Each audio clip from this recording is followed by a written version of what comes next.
Bonjour, Mesdames, Messieurs, ici Julie Drolet et bienvenue à notre match des candidats. Aujourd'hui, je devrais dire notre match des candidates. En fait, c'est assez rare quand on a l'occasion comme ça de réunir des candidates. En prime, vous avez une animatrice. Bonjour à vous toutes. Bonjour. Bonjour. Alors, je vous présente Geneviève Guilbeault de la Coalition Avenir Québec, candidate dans Louis-Hébert, Marois Risky du Parti libéral, candidate dans Saint-Laurent, Catherine Fournier du Parti québécois, candidate dans Marie-Victorin, et Catherine Dorion de Québec solidaire, qui est en direct de Québec, elle aussi, qui représente la circonscription de Tachereau. Mesdames, nous sommes rendus au jour 30 de la campagne électorale, donc il reste 10 petites journées, ça va passer très, très vite, sans parler du vote par anticipation qui commence. Il y a déjà des gens en ce moment qui sont en train de faire leur choix. Hier, on a assisté au dernier grand match des chefs. On va revenir justement sur ce grand débat. On va parler de vos réactions. Je veux savoir si vous êtes satisfait des performances de vos chefs, si vous avez l'impression qu'ils vous ont bien représenté. On écoute un petit extrait, un de ceux qui a provoqué beaucoup de réactions. Vous avez signé une entente avec nous et ensuite, votre chef l'a renié. Alors, pourquoi est-ce que personne ne connaît le chef de Québec solidaire? Vous êtes formidable, Gabriel aussi. Mais c'est comme s'il y avait un chef qu'on ne connaît pas. On arrête là, si vous voulez, parce qu'on va revenir vraiment au sujet. Là. Je pense que la maison, c'est vraiment extraordinaire. Qu'est-ce que vous en dites? Est-ce qu'on s'en va vers un régime d'assurance dentaire qui, comme le régime d'assurance médicaments, sera un puits sans fond? M. Bruno, je vais répondre clairement à la question. Je pense que c'est oui, laissez-moi l'expliquer premièrement, parce que je viens de me faire bouffer du temps torieux pour parler de santé, là. Ma première question s'adresse à vous, Catherine Fournier du Parti québécois. Est-ce que vous êtes à l'aise avec l'initiative qui a été prise par votre chef, Jean-François Lisée, de détourner une question de débat? La question portait sur l'accès aux médecins de famille. On sait à quel point c'est crucial pour bien des gens, pour se lancer dans une attaque à Mme Massé sur la question de qui est le vrai chef de Québec solidaire. Mais d'abord, c'était des face-à-face. Alors, c'était la première fois de la campagne électorale que les chefs avaient l'occasion de s'adresser des questions entre eux. Et donc, je crois que c'était tout à fait à propos de poser des questions qui s'imposaient. Parce qu'on sait que depuis le début de la campagne, Québec solidaire a eu en quelque sorte là, une free ride.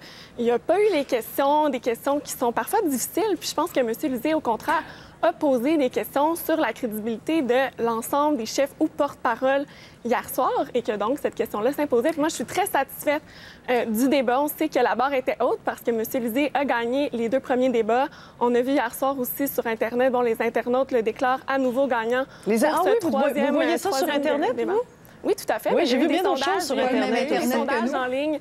Il y a eu des sondages en ligne sur Twitter, par exemple. Et chaque sondage, par exemple, que ce soit Jean-Marc Léger, tout ça, donc qui sondaient les internautes. Et M. Lisée a fait la meilleure performance selon les gens, en tout cas, qui regardaient vis-à-vis Twitter. Donc, vous savez, des fois, la perception extérieure des influenceurs, tout ça, contrairement aux gens, monsieur, madame, tout le monde, qui regardent le débat devant sa télévision et qui le suit en même temps sur les réseaux sociaux, peut être tout à fait différente. Et moi, je crois qu'au contraire, M. Lisée s'est posé en homme d'État, a posé des questions à tout le monde. C'est pas parce que Québec solidaire est dernier actuellement dans les sondages qu'il ne méritait pas d'avoir des questions difficiles aussi. Et la question de la transparence, vous savez, pour nous, au Parti québécois, c'est extrêmement important. C'est crucial quand on brigue les suffrages, quand on veut aspirer au poste de première ministre du Québec, il faut être capable de répondre aux questions. Puis ce qu'on a vu, malheureusement, c'est que Manon Massé n'a pas du tout été honnête dans sa réponse parce que oui, il y en a un chef à Québec solidaire et elle a été incapable de le dire, de le répondre. On va écouter Mme Dorion, justement, de Québec solidaire. En tout cas, c'est la nouvelle orientation du PQ depuis hier. C'est genre, bon, ben on sera pas élu, fait qu'on va essayer de sauver les meubles en tapant sur plus petit que nous. C'est bien correct. Vous avez le droit d'avoir fait des réunions, vous avez décidé ça, que c'était ça votre avenue. Mais nous, on n'embarque pas là-dedans. Je veux dire, la question sur laquelle vous êtes penché au dernier débat, là, c'est tellement technique. Je veux dire, faux. Le DGEQ exige que chaque parti... Je peux juste finir? Ça fait au moins 2 minutes que vous parlez tout seul. Fait que donc, on est obligé de dire qui est le chef. Nous, à QS, on n'a pas de chef, on a des porte-paroles. Fait qu'on a mis notre secrétaire général, qui est le gars qui fait les PV dans les réunions. C'est un militant super impliqué, mais c'est pas lui qui tire les ficelles. Ceux qui tirent les ficelles de Québec solidaire, c'est les membres de Québec solidaire. Fait que juste pour vous dire, moi, là, je veux dire, je veux pas embarquer, je veux pas qu'on chicane, ça me tente pas, je veux pas aller là avec vous, je vous trouve bien sympathique. Puis ce que j'ai le goût de dire sur le débat d'hier, c'est qu'il y a des moments où, par exemple, Manon Massé, elle a dit à M. Legault, je vous connais.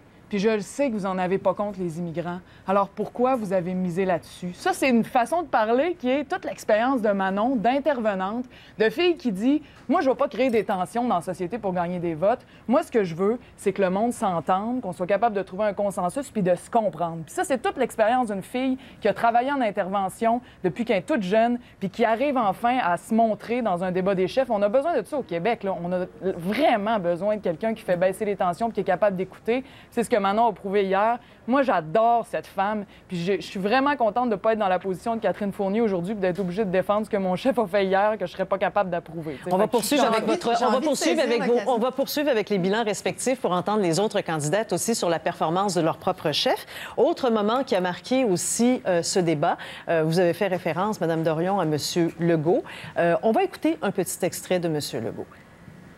Je ne pense pas que les Québécois soient d'accord avec le fait d'expulser des gens.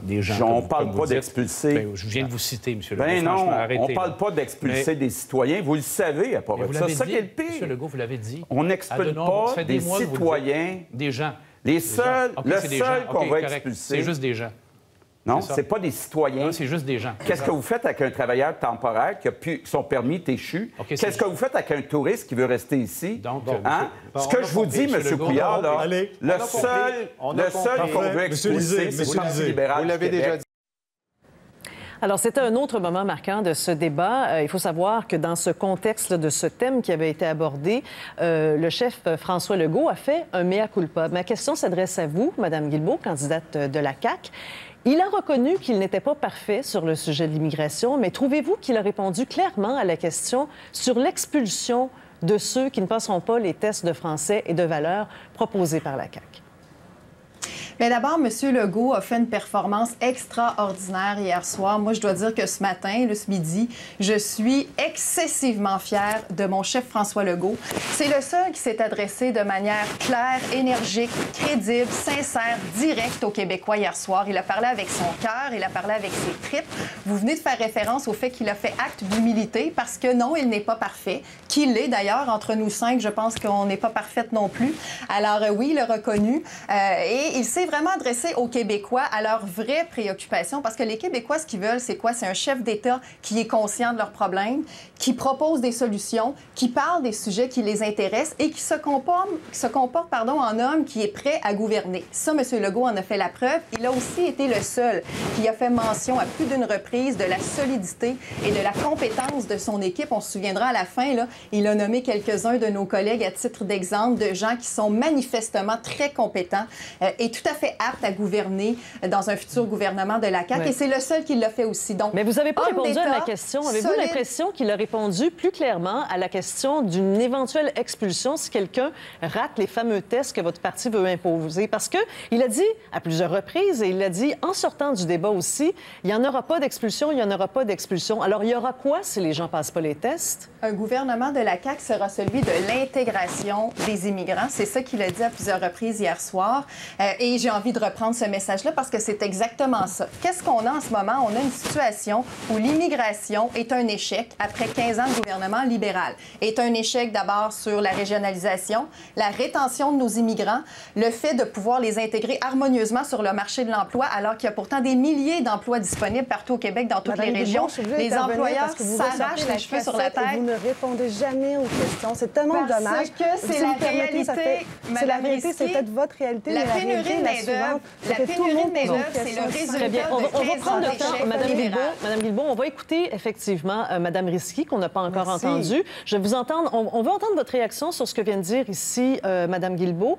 Mais du même souffle aussi, j'aimerais que vous enchaîniez avec la performance de votre propre chef, M. Couillard. Allons-y. Bien, premièrement, c'est qu'on le voit encore qu'à la CAQ, la cassette de l'échec de l'immigration ressort à chaque fois.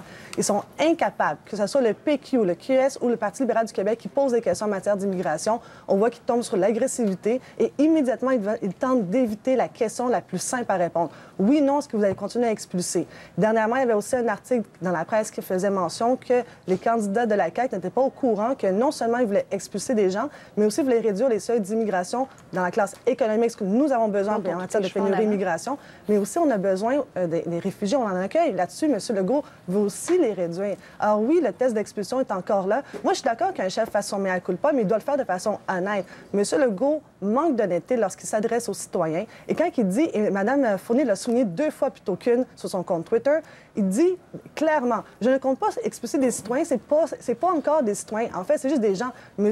Legault compare les immigrants à des touristes. C'est vraiment alarmant. Exactement. Comme si pour M. Legault, c'était pas grave d'expulser des gens parce que c'est pas encore des citoyens. Moi, franchement, j'en reviens pas. Puis hier, M. Legault a eu beau changer de ton, mais sur le fond, c'est encore les mêmes positions. Il parle encore de renvoyer dans leur pays des gens qui n'auraient pas passé son test des valeurs et de français. Franchement, ça manque d'humanité. Puis ça dénote à quel point cet homme-là n'est pas du tout prêt à devenir premier ministre de la Nation du Québec. Il y a quand même Monsieur Legault est le seul. Oui. Il y a quand même d'autres partis qui, si les immigrants n'ont pas les bonnes valeurs à l'entrée, ne veulent même pas les laisser rentrer. Fait que, tu sais, quand même, à un moment donné, on pourrait-tu juste parler d'intégration? Il y a des gens qui viennent ici. Il y a des gens qui viennent ici.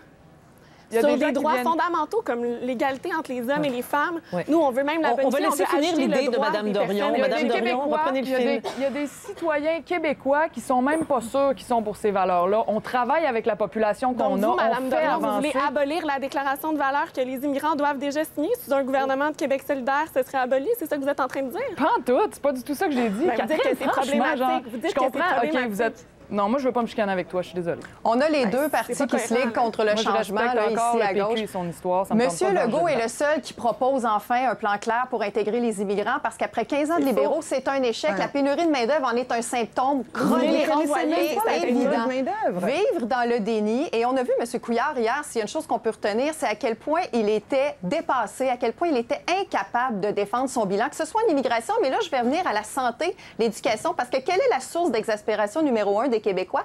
C'est la santé. Et en ce sens-là, M. Lisée a manqué une belle occasion d'en parler, même si c'est la préoccupation numéro 1 de tout le monde. Il a préféré se perdre dans une espèce de rocambolesque questionnement sur l'obscur financement, fonctionnement d'un parti politique. C'est à n'y rien comprendre. C'était fou. Mais donc, revenons au bilan en santé. M. Couillard est incapable de défendre son bilan en santé en éducation. Pourquoi? Parce qu'il refuse d'admettre qu'il a coupé et que ces couples-là ont eu des ravages sur la qualité de vie des familles au Québec. C'est million de Québécois de vivre dans le déni libéral. Le déni libéral est complètement insensé.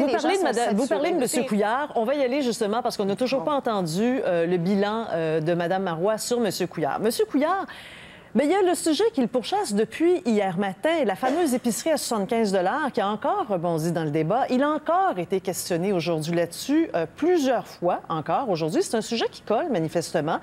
On dirait que ça a vraiment étonné les gens, surpris les gens.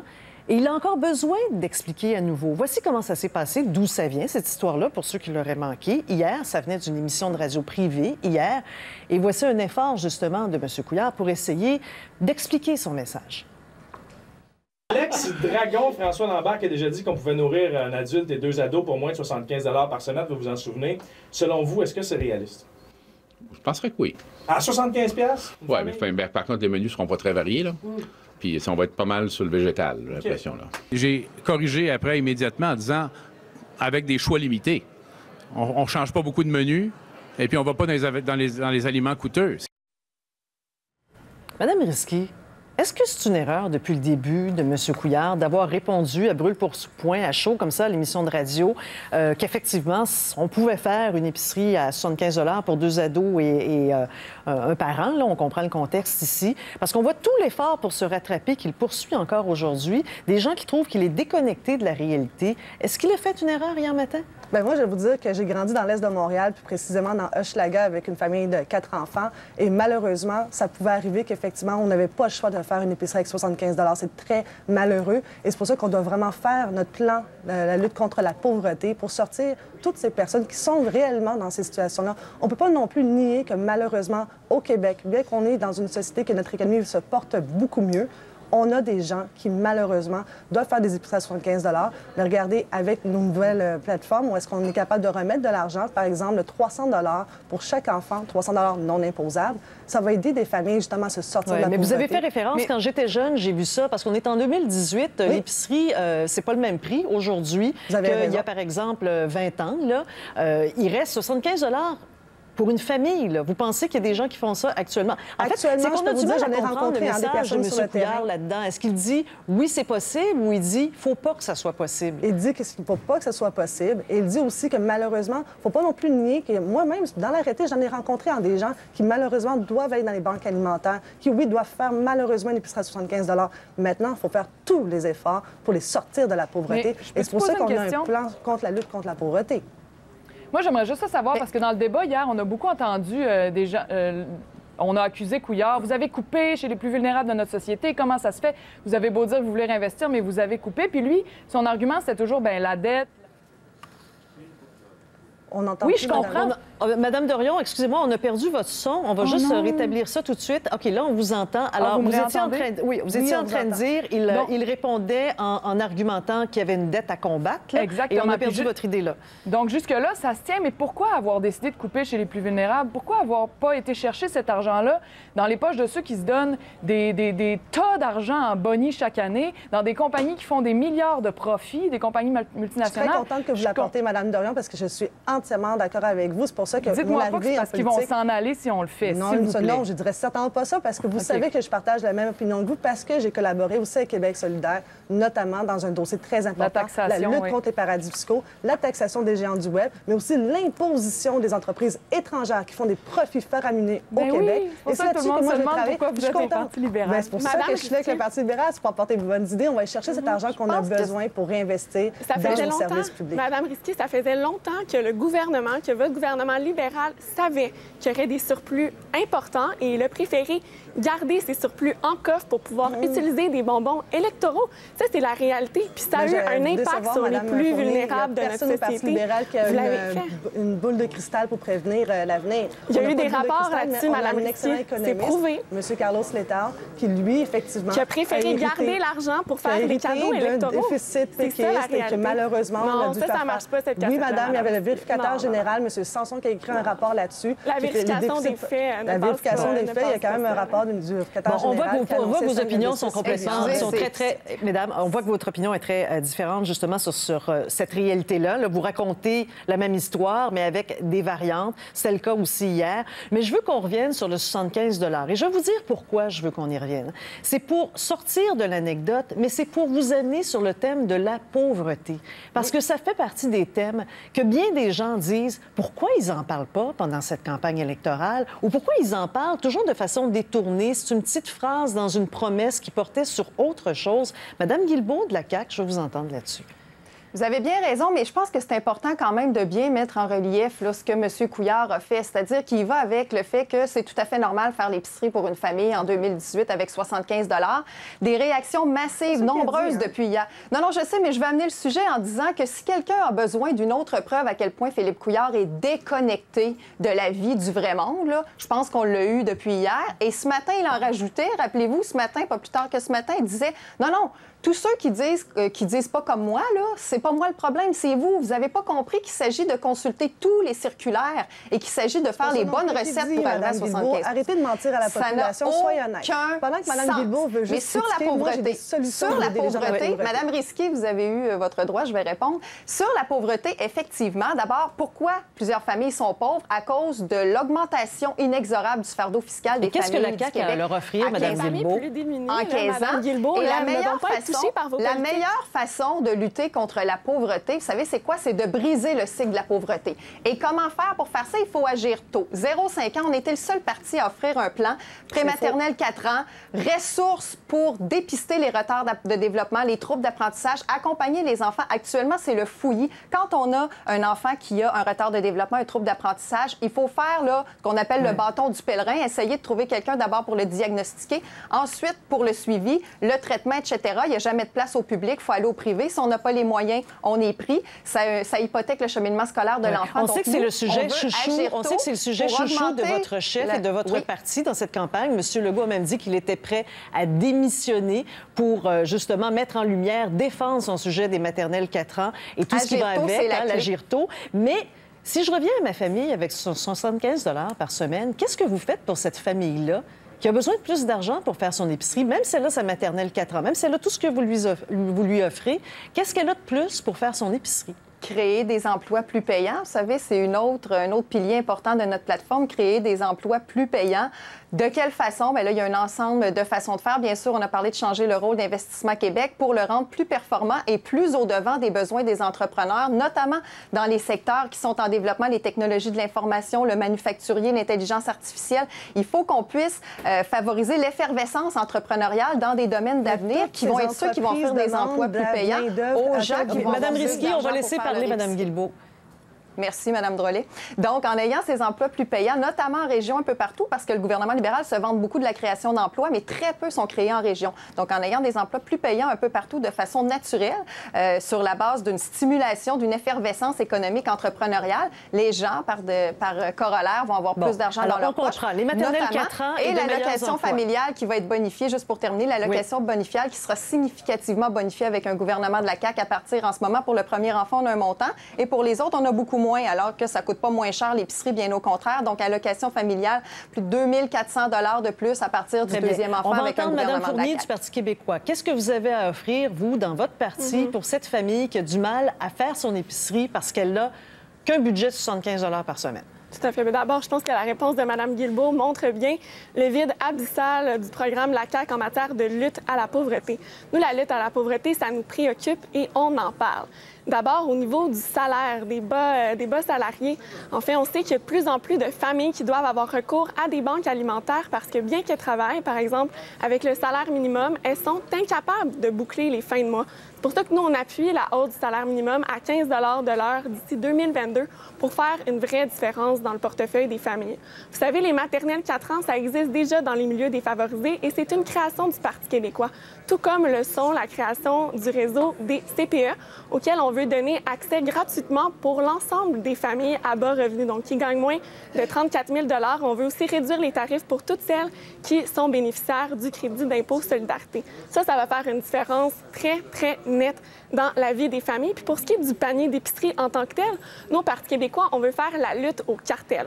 On sait qu'il y a eu un cartel, par exemple, du pain qui fait en sorte que ça a augmenté le prix de plusieurs aliments. Donc là, je parle du pain, mais il y a eu des cartels aussi dans plusieurs domaines de produits de consommation. Et c'est pour ça que nous, on va créer un bureau de la concurrence du Québec, parce que le bureau de la concurrence du Canada ne fait pas du tout sa job. Là, bon, alors vous remontez à la source, vous attaquez au prix. Ça va baisser les prix. Oui, bon, tout à fait. Donc, on utilise les dernières secondes ici pour Mme Dorion de Québec solidaire. La vraie lutte à la pauvreté, là, augmenter le budget de 75 $ par semaine pour une épicerie avec les 2 ados puis le parent, on fait quoi? Bien, en gros, je voudrais quand même nous situer dans notre époque. Là. On est à une époque où le fossé entre riches et pauvres se creuse de plus en plus et de plus en plus vite. Ce que ça fait, c'est que d'un côté, il y a ceux qui parviennent à rester au travail, puis qui vivent dans une situation de plus en plus stressante, qui se font pousser dans le dos, qui ont de moins en moins de temps, qui ont vraiment de la misère à concilier leur vie, leur famille, les gens qu'ils aiment et leur travail. Ça, c'est d'un côté. Et de l'autre côté, si tu n'es pas capable de tenir, si tu tombes en burn-out, en dépression, ou si tu n'es pas assez performant, tu es marginalisé, tu tombes de l'autre côté, puis là, tu es un pauvre, puis on ne s'occupera pas de toi. Il y a 800 000 personnes qui vivent dans la pauvreté en ce moment. Comment ça, c'est juste maintenant qu'on parle de salaire à 15 $ de l'heure dans les grands partis? Comment ça, c'est juste maintenant qu'on parle de vite, vous savez, Mme Dorion, si vous me ramassiez la réponse, alors une fois que vous avez posé le constat, mettons 2 ou 3 points rapidement là, sur lesquels vous pourriez agir. Projet pilote concret de revenu minimum garanti en commençant par les gens qui en ont le plus besoin. Salaire minimum à 15 $ et filet social. Allez voir sur la calculatrice sur le site de Québec solidaire un filet social qui va donner des milliers de dollars aux gens qui sont moins nantis, qui en ont plus besoin, puis même à une très grosse partie, en fait, à la majorité de la classe moyenne. Fait qu'allez calculer, mettre vos habitudes de vie sur le site de la calculatrice de Québec solidaire. Vous allez voir combien un gouvernement solidaire vous rapporterait. Avez-vous remarqué cette semaine, depuis une semaine, 16 jours à peu près, il y a eu beaucoup de questions quiz de la part des journalistes aux différents chefs. J'aimerais savoir ce que vous pensez, vous, des quiz. Vous allez nous donner vos réponses après la pause.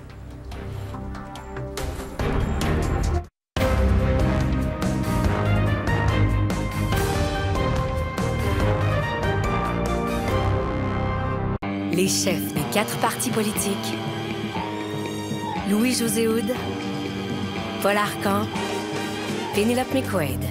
Tout le monde en parle, de retour dimanche, 20h, ici Radio-Canada Télé. Cet automne, découvrez de grandes épopées. On tient à ce que ce soit les meilleurs à bord des fusées. Oh, c'était violent! Parce que les épopées de demain s'écrivent aujourd'hui, ici Explora. Voici le Jeep Grand Cherokee, le véhicule le plus luxueux de sa catégorie. C'est aussi le 4x4 le plus compétent de la catégorie. Alors offrez-vous le luxe de partir à l'aventure. Le Jeep Grand Cherokee, le VUS le plus primé de tous les temps. Louez un modèle 2018 d'une valeur de 37 971 $ à 467 $ par mois sans acompte. Choisir le bon hôtel peut faire la différence entre un voyage réussi ou non. Chez Expedia, nous croyons que vous ne devriez pas être pressé de faire un choix. Réservez un vol avec Expedia et découvrez des rabais sur des hôtels sélectionnés valides jusqu'à la journée de votre départ. Profitez de rabais sur votre réservation d'hôtel lorsque vous l'ajoutez à votre voyage, seulement quand vous réservez avec Expedia. Selon un conseiller économique de la Maison-Blanche, Kevin Hassett, les États-Unis seraient très près d'un accord avec le Mexique, dont le Canada serait exclu. 3 semaines après la suspension du projet Trans Mountain, Ottawa a demandé à l'Office national de l'énergie de mener de nouvelles consultations et de déposer un nouveau rapport dans 5 mois et demi. Au 30e jour de la campagne électorale au Québec et au lendemain du dernier débat des chefs, le vote par anticipation a commencé aujourd'hui. À 3 jours des élections au Nouveau-Brunswick, les chefs entament le dernier droit de la campagne et mobilisent leurs troupes. Et selon les autorités tanzaniennes, au moins 127 personnes sont mortes quand un traversier surchargé a chaviré hier sur le lac Victoria. Ici RDI.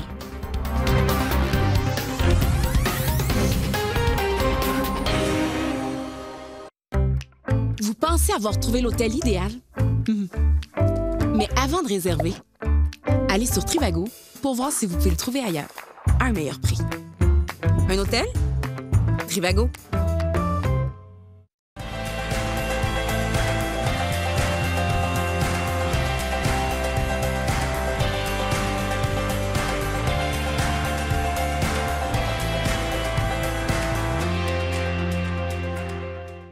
Combien d'hôtels pouvez-vous comparer sur Trivago? 1000? 100 000? 500 000? 700 000? Trivago compare maintenant les prix de plus d'1 million d'hôtels à travers le monde pour trouver votre hôtel idéal à un meilleur prix. Un hôtel? Trivago. Grèche Escaf a 42 ans et on vous donne 42 de rabais. Pour la première fois de son histoire, Grèche Escaf célèbre une vente anniversaire dont le rabais s'applique sur la totalité des montures en magasin partout au Québec. Un rabais de 42 qui est même valide sur toutes les grandes marques dont vous rêvez depuis longtemps. Mais l'événement du 42e à 42 ne durera pas longtemps. Faites vite, on a 42 ans et on vous donne 42 de rabais sur toutes les montures. C'est un événement à ne pas manquer. Seulement chez Grèche Escaf.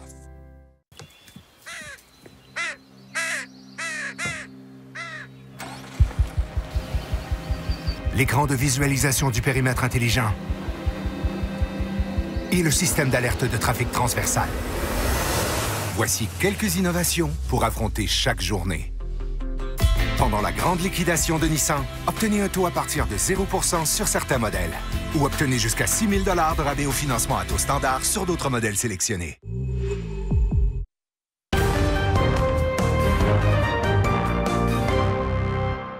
Combien de temps il faut rester au Québec et au Canada pour devenir citoyen canadien? Il y a quelques mois, oui. Il y a combien de provinces canadiennes qui sont bilingues? Savez-vous combien il y en a? Je vais prendre en délibérer votre question. Maintenant, est-ce que les Québécois s'attendent à ce que je sois génie en herbe? Si les points de presse deviennent des quiz, ça fait un peu particulier, là. Je voudrais pas commencer à embarquer là-dedans parce que là, on va avoir des quiz quotidiens, là, puis vous ferez le soir aux nouvelles, vous allez faire un tableau avec les résultats de chacun. Les points de presse qui se transforment en questions quiz, finalement. On a vu ça là, à plusieurs reprises dans les derniers séjours. Je suis curieuse de savoir ce que vous en pensez et si vous êtes à l'aise avec cette formule-là. Je vais commencer avec vous, Catherine Fournier du Parti québécois. Êtes-vous à l'aise avec ça? Bien, je pense que les Québécois sont capables de faire la différence entre les quiz puis les tests de crédibilité. C'est certain qu'on est peut-être allé un peu trop loin, là, par exemple, en demandant à M. Lafrenière de la CAQ s'il connaissait une statistique super exacte là, sur le nombre de personnes arrêtées pour la possession, par exemple, de cannabis. Par contre, quand on pose la question à M. Legault sur le fonctionnement du système d'immigration au Canada, pour moi, ça, c'est un vrai test de crédibilité auquel il a dramatiquement échoué parce que M. Legault a fait de l'immigration un enjeu extrêmement important dans la campagne de la CAQ avec ses tests de valeurs, ses tests de français. Donc, il a mis lui-même ce sujet-là de l'avant depuis plusieurs mois et de voir qu'au final, il avait l'air de même pas comprendre sa proposition. Puis là, on l'a vu patiner aussi en disant qu'il allait réduire les seuils d'accueil de réfugiés, alors qu'on sait totalement que c'est pas de la compétence du Québec, que c'est même des accords internationaux qui nous lient, qu'on a des responsabilités envers les réfugiés. Pour moi, ça, c'est important de le savoir. Et donc, ça, je salue le travail des journalistes. En même temps, il ne faut pas tomber de l'autre côté non plus. Il ne faut pas commencer à demander que nos politiciens puissent avoir n'importe quelle petite statistique exacte.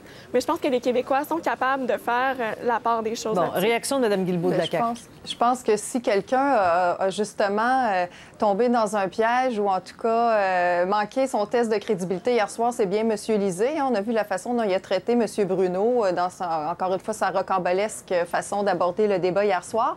Mais revenons sur la question. M. Legault, d'ailleurs, a fait un mea culpa hier soir, a admis oui. Des fois, on ne connaît pas la réponse à toutes les questions. Et je pense que c'est normal d'être imparfait. On l'est tous, nous cinq, je le rappelle. Mais donc, dans l'ensemble, M. Legault répond généralement aux questions, le fait de bonne foi, le fait avec le sourire. D'ailleurs, c'est son habitude.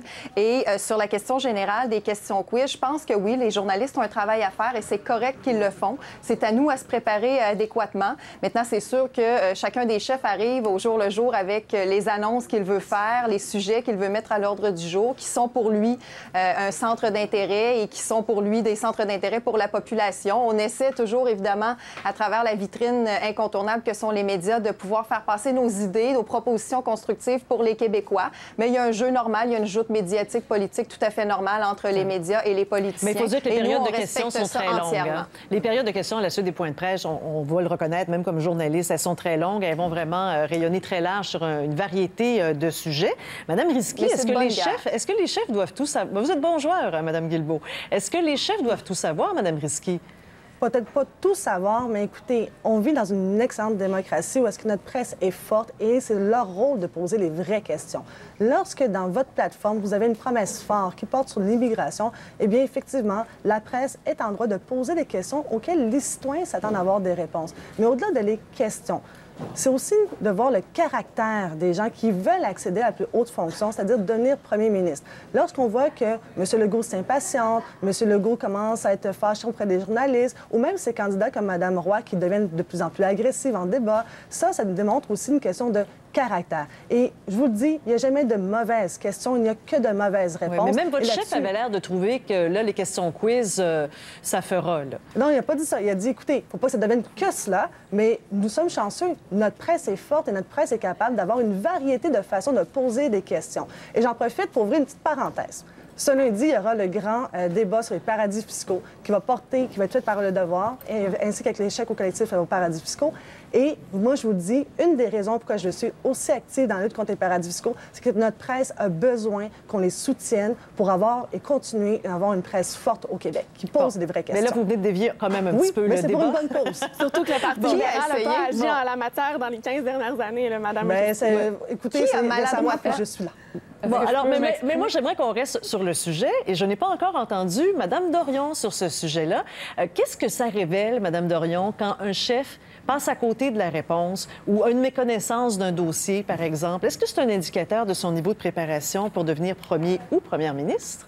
Honnêtement, personnellement, je pense que non. Là, je veux dire, les chefs, je suis convaincue qu'ils passent leur journée dans des documents, essayer de retenir des chiffres et des statistiques. Et pour le faire moi-même, c'est vraiment tough. Il y a du stress constant.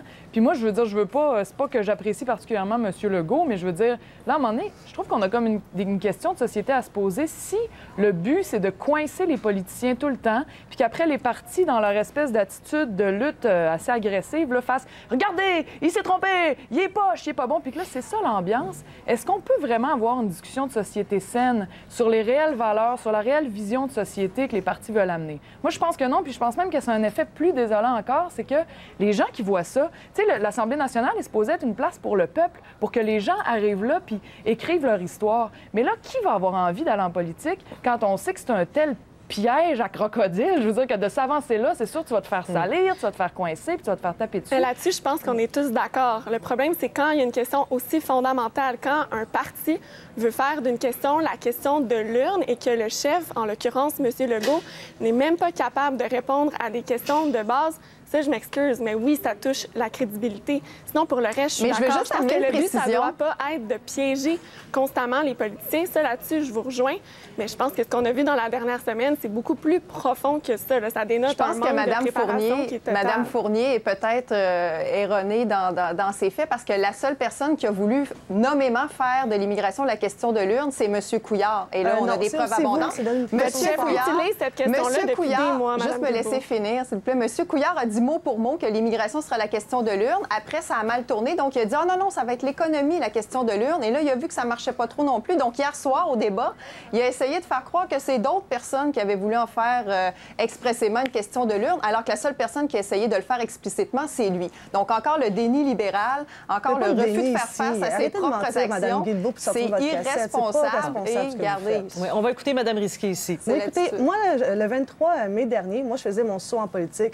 Et mon discours lors de mon investiture, je parlais que je rentrais au centre politique, non seulement pour faire la lutte contre les paradis fiscaux, mais aussi pour arrêter le message négatif qui est véhiculé par la CAQ de M. Legault sur l'immigration, qui en parle à chaque fois comme un échec et qui n'est même pas capable de répondre à une question de base. Combien de temps ça prend pour pouvoir faire une demande de citoyenneté? Que M. Legault ne sait même pas comment fonctionne le certificat de sélection du Québec. Moi, ça me dépasse. Que M. Legault nie la pénurie de la main-d'œuvre alors que tous les autres partis le reconnaissent. Il faut savoir, à un moment donné, faire un vrai mea culpa, Mme Guilbeault. Puis, mais que M.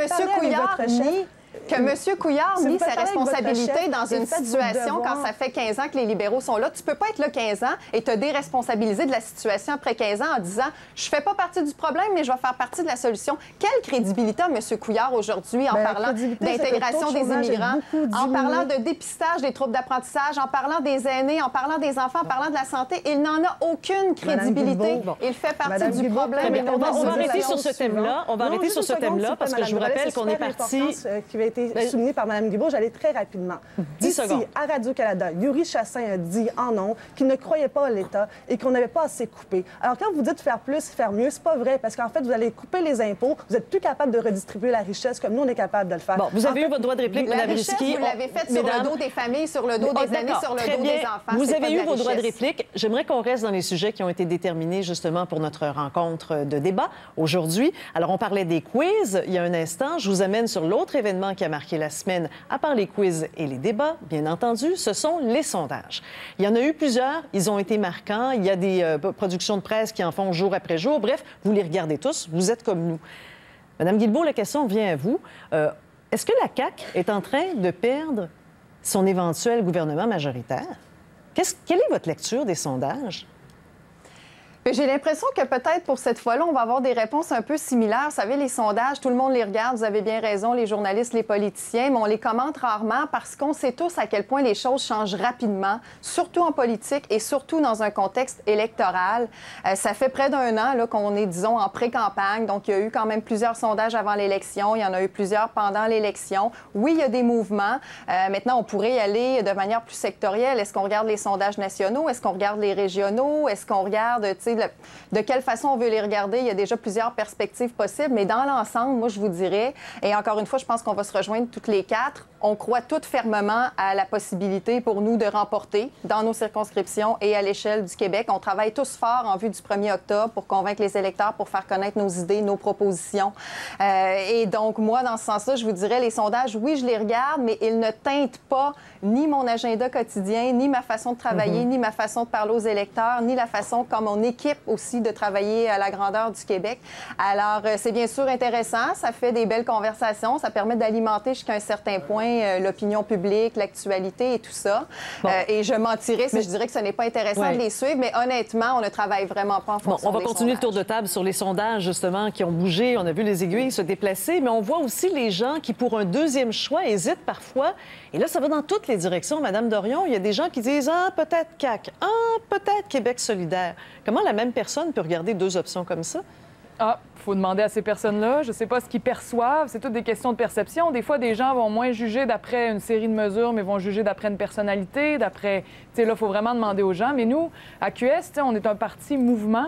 Fait que c'est sûr que c'est important pour nous, puis on regarde les sondages. Puis bon, à Québec, les sondages sont tellement bons pour nous qu'au centre-ville que, tu sais, ça nous a donné de l'énergie, c'est sûr. Mais en même temps, nous, toutes les ressources qu'on va aller chercher avec les nouveaux députés, les gens qui vont travailler pour nous, les ressources financières qu'on va avoir de plus, c'est pas juste pour être au gouvernement qu'on veut grandir puis qu'on continue de grandir depuis qu'on est né. En fait, ce qu'on veut faire, c'est créer un large mouvement social qui va être capable de faire face aux gros lobbies qui, en ce moment, capturent nos institutions publiques, capturent nos gouvernements puis font qu'il n'y a rien qui change. T'sais. Fait qu'à QS, notre seul lobby, nous autres, c'est le peuple. Fait qu'on travaille sur le mouvement et toutes nos ressources vont aller à faire monter le mouvement, à faire que les gens se conscientisent, sortent, puis osent non seulement refuser certains changements qui n'ont pas d'allure, mais maintenant exiger, parce qu'on ne se mentira pas que dans les 4 prochaines années, il n'y a pas grand-chose qui va être fait pour l'environnement, ni pour la justice sociale, ni pour l'indépendance. On va aller écouter Mme Fournier maintenant. Mme Fournier du Parti québécois, pour avoir le temps de faire notre petit tour de table rapide sur les sondages. Votre interprétation à vous, il y a un article qui relatait que, bon, avec tout ce qu'on voit bouger, que votre chef ne dit pas non fermement à une éventuelle alliance avec la CAQ, par exemple, devant la possibilité, peut-être, je mets tout au conditionnel, d'un gouvernement libéral minoritaire. Est-ce que ça fait partie des discussions que vous avez entre vous quand vous regardez les mouvements sur les sondages? Bien, nous, c'est clair que si on est élu le 1er octobre et que nous formons un gouvernement minoritaire, on compte gouverner pendant 4 ans. Donc ça va nécessiter, bien sûr, des consensus, des compromis avec les autres formations politiques. Puis je pense, de toute manière, que c'est ça que la population attend. Elle s'attend à ce qu'on fasse de la politique différemment. Puis d'ailleurs, les gens, les citoyens qu'on rencontre sur le terrain nous parlent énormément de la campagne positive que nous menons. Je vous dis, Jean-François Lisée surprend beaucoup de monde au Québec depuis le début de la campagne électorale. Nous, on a toujours dit qu'il gagnait à être connu et je pense que c'est ce qu'il est en train de faire. Il démontre qu'il est un premier ministre en attente, à quel point il est un homme d'État qui est surprenant dans les bons sens du terme. Donc, nous, on le sent, le mouvement. On sent que le vent est en train de tourner. Bien sûr, on le constate aussi dans les sondages. Il y a eu une remontée depuis le début de la campagne électorale. Et nous, on s'attend vraiment à ce que ça s'accélère dans les prochains jours parce qu'on sait que c'est vraiment à ce moment-ci que les Québécois prennent leurs décisions. Puis avec les bons débats aussi que nous avons eus, non seulement les 2 débats en français, mais le débat en anglais aussi, il ne faut pas le sous-estimer. Il y a notamment beaucoup de jeunes qui étaient à l'écoute. Moi, j'étais au Collège Champlain, qui est un cégep anglophone, à Longueuil cette semaine. Vous pensez il y a beaucoup de jeunes anglophones qui venaient me voir. Vous pensez que vous avez marqué des points avec le... Oui, tout à fait. M. Lisée a surpris. Puis il suffisait de voir sur les réseaux sociaux, il y a même des classes, par exemple, à Concordia, qui écoutaient le débat des chefs et qui ont été extrêmement surpris de la performance de Jean-François Lisée, puis qu'il ouvrait la porte même à voter pour le Parti québécois.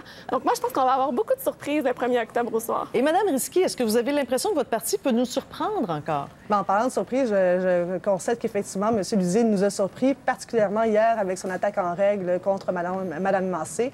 Nous, sur le terrain, c'est ça notre meilleur sondage. Moi, quand je fais mon épicerie, les gens viennent me parler, ils sont contents, ils veulent enfin qu'on parle des vraies affaires, comme la lutte contre les paradis fiscaux. Et ça, c'est quelque chose qui résonne dans la population.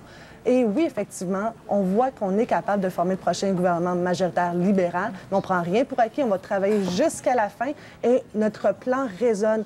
Tout notre plan économique qu'on a travaillé ensemble, M. Carlos Letao et moi, Dominique Anglade, c'était vraiment pour changer la vie des Québécois, que ce soit par exemple l'allocation pour enfants non imposables de 300 $ ou les soins dentaires pour les moins fortunés, nos aînés, ainsi que les enfants jusqu'à l'âge de 16 ans, le transport gratuit pour les étudiants. Ça, là, ça a eu un impact important dans la campagne. Les jeunes ont très, très bien réagi à cette annonce. Bon, alors, il reste 10 jours. Sans parler du vote par anticipation qui est déjà commencé, mais si on regarde le jour du scrutin comme tel, 1er octobre, ça va venir très, très vite. C'est des journées extrêmement précieuses pour vos partis. Tout a été dévoilé. Moi, je suis curieuse de savoir sur quoi vous allez miser dans les 10 prochains jours. On en parle tout de suite après la pause.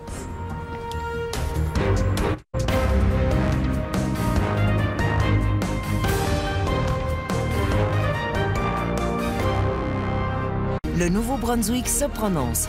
Pour connaître tous les résultats à la seconde près, suivez notre équipe. Karine Godin, Marie-Hélène Lange, Pierre-Alexandre Bolduc et Jannick Leblanc. La soirée des élections, lundi 18h30. Ici RDI, quoi qu'il arrive. C'était comme si la ville se refermait sur nous. Il aurait fallu un miracle pour qu'on arrive à temps.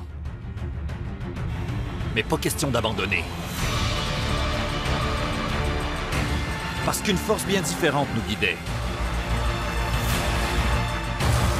Et le chemin qu'on a pris nous a conduit à la liberté. Évadez-vous avec l'attraction intégrale intelligente du Nissan Qashqai 2018.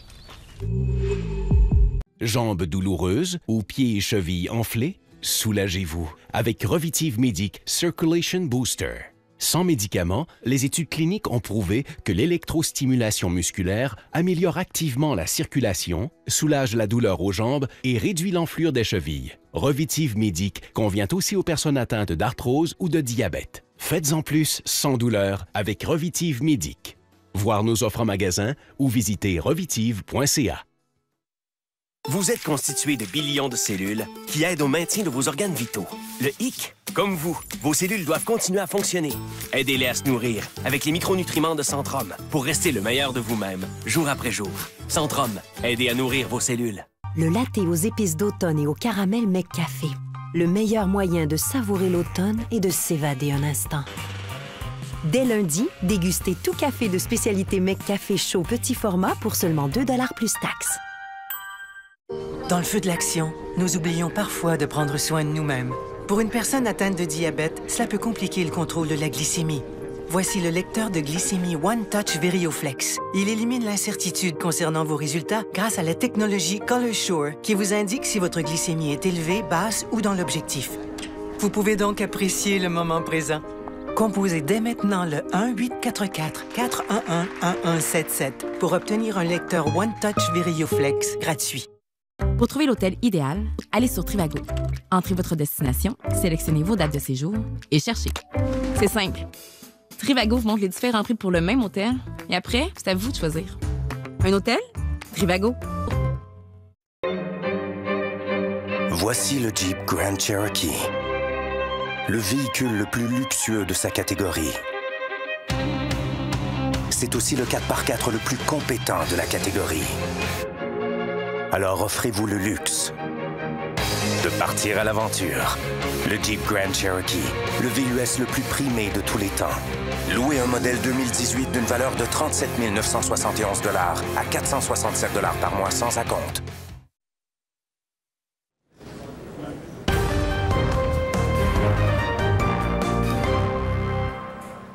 On est vraiment dans le dernier droit de cette campagne électorale. 10 jours. Avez-vous encore de l'énergie d'abord, si je vous lance la question à toutes? Oui, oui. Oui, de l'enthousiasme encore? Oui, certainement. Oui. Bon, oui, parlez-moi de ça. absolument. Ah, vous en avez dedans, effectivement, parce que c'est un marathon. Elle est longue, cette campagne, quand même. Oui. Elle est longue pour les journalistes aussi, je peux vous le dire, tous ceux qui vous suivent. Alors, ça prend des gens vraiment en forme et extrêmement déterminés. Là, il vous reste 10 jours. Qu'est-ce que vous allez faire avec ces 10 journées-là? Vos engagements, on les connaît. Vos promesses, on les connaît. Vos cadres financiers, on les connaît. Sur quoi vous allez miser pour convaincre les électeurs et profiter au maximum de ces 10 dernières journées? On va y aller en tour de table. Je commence avec vous, Catherine Dorion de Québec solidaire.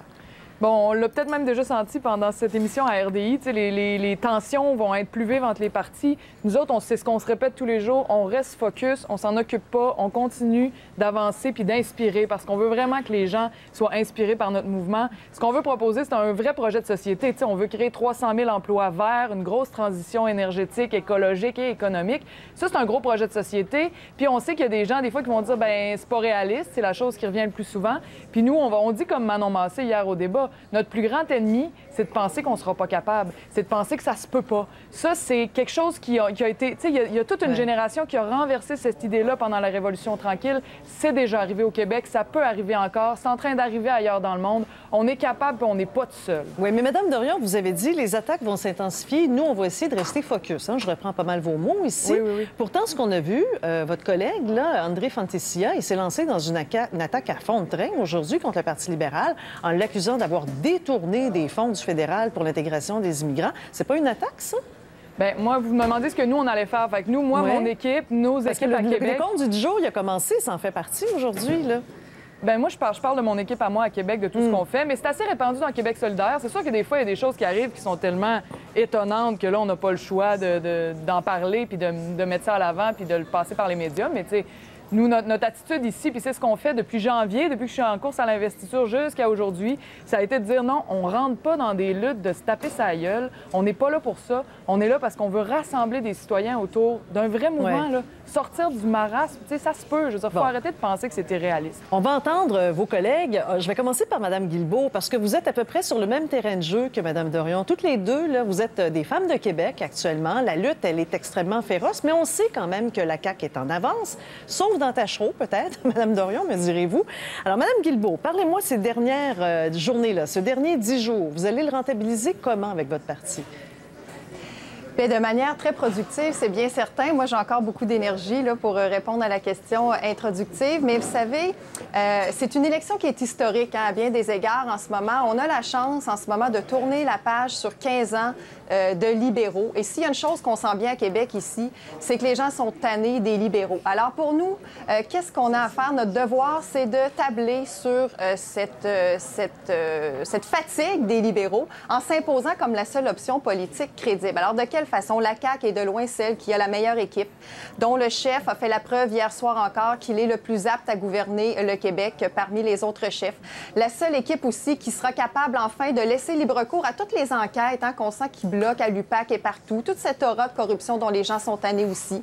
La seule équipe qui pourra remettre de l'argent dans le portefeuille des familles, c'est une de nos promesses fortes. C'est nous qui promettons le plus d'argent pour les familles. Et aussi sur le plan statistique, il ne faut pas se leurrer, là, la CAQ, sur le plan statistique, à ce stade-ci de la campagne, est le seul parti capable de déloger les libéraux. Alors peut-être faire un effort particulier auprès des gens qui pourraient être tentés de voter pour le PQ à ce stade-ci, c'est que s'il y a bien quelque chose qu'on a en commun peut-être avec eux, c'est de ne pas vouloir que les libéraux se faufilent à nouveau et aient ainsi 20 ans de pouvoir, parce que c'est ce que les libéraux demandent en ce moment, un autre mandat pour 20 ans de pouvoir. Imaginez-vous l'impact sur la démocratie. Donc à tous ceux qui sont tentés de voter pour le Parti québécois, on fait appel à eux en disant: si vous ne voulez pas que les libéraux se faufilent à nouveau, la seule option constructive qui pourrait faire en sorte qu'on ait un nouveau gouvernement intègre, connecté sur le vrai monde, c'est en votant pour la CAQ. Je pense que Mme Fournier, je pense que Mme Fournier a envie de répliquer, hein, Mme Fournier? Évidemment, je suis en total désaccord. En fait, les derniers jours nous montrent que c'est vraiment le Parti québécois qui se dresse comme l'alternative aux libéraux. Vous savez, les Québécois veulent du changement, ça, on s'entend, on l'entend énormément sur le terrain, partout au Québec. Mais maintenant, de quel changement veulent-ils? Ils veulent avoir un changement qui est positif, pas élire un gouvernement qui est seulement une pâle copie des libéraux. Écoutez, ça fait 15 ans. Moi, j'étais à l'école primaire quand Jean Charest a été élu pour la première fois. Ça fait 15 ans, presque sans interruption, qu'on est pris dans ce marasme libéral qui a amené beaucoup de morosité au Québec, qui a fait en sorte qu'on a géré à court terme, à la petite semaine, qu'on a été incapable d'avoir une vision de société.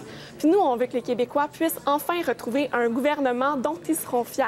Un gouvernement qui est crédible pour préparer la réalisation de notre grand projet de faire du Québec un pays. Ça, c'est un réel projet de société. Un gouvernement aussi qui va être crédible, qui va avoir un plan pragmatique pour lutter contre les changements climatiques et avoir un impact sur notre environnement à court terme. Un gouvernement qui va s'occuper des familles pour que le Québec soit réellement ce paradis des familles, renoué avec notre modèle de solidarité qui nous distingue à l'échelle de la planète. Et c'est pourquoi il y a plusieurs pays qui s'inspirent du modèle québécois.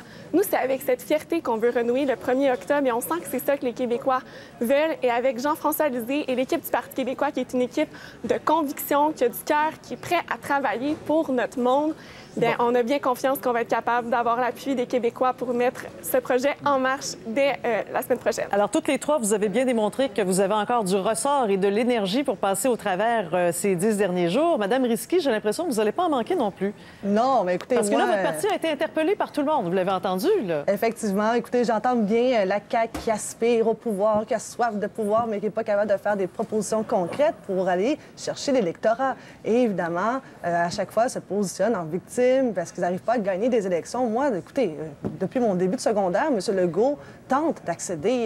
Il a été très tôt avec le PQ, maintenant il a changé, il est rendu avec la CAQ, mais peu importe. Votre question, c'est qu'est-ce qu'on fait pendant 10 jours? De mon côté, j'ai plusieurs débats vraiment importants, dont notamment celui qui porte sur les paradis fiscaux, parce que c'est important de vraiment d'avoir tous les profits qui sont détournés du Québec, revenir ici dans les coffres de l'État pour être en mesure d'avoir l'argent qu'on a besoin pour nos projets de société, pour faire notre virage vert auquel, par exemple, Québec solidaire aspire, ainsi que PQ aspire. Parce que moi, je sais qu'à tout le moins, chez QS et chez OPQ, ils sont aussi conscients qu'on doit faire de façon active la lutte contre les changements climatiques. Moi, pour moi, il y a aussi des enjeux que je suis capable de travailler de façon non partisane, comme ce dossier-là, qui est la lutte contre les changements climatiques, mais aussi la lutte contre les paradis fiscaux. Alors, sur le terrain, c'est ce que nous, on fait au Parti libéral du Québec. On va à la rencontre des gens. Puis au lieu de faire ce que les autres partis font, c'est-à-dire uniquement critiquer, on propose des solutions qui changent la vie de tous les Québécois de façon concrète. Eh bien voilà, je pense que chacune a eu le temps de s'exprimer aujourd'hui et de faire vraiment le tour là, de chacun des dossiers qu'on a amenés sur la table. Moi, je vous remercie et je suis vraiment contente. Je regarde l'image, là. Vous toutes ensemble, moi comme animatrice, ça aussi, ça marque d'une certaine façon. Les femmes prennent vraiment leur place dans cette élection. Merci beaucoup à vous toutes d'avoir accepté notre invitation. Et puis, c'est encore une femme qui va prendre le relais. C'est Catherine Gauthier qui va animer pour la suite l'émission L'Info. Bonne suite de campagne, mesdames. Merci. Merci. Merci tout le monde.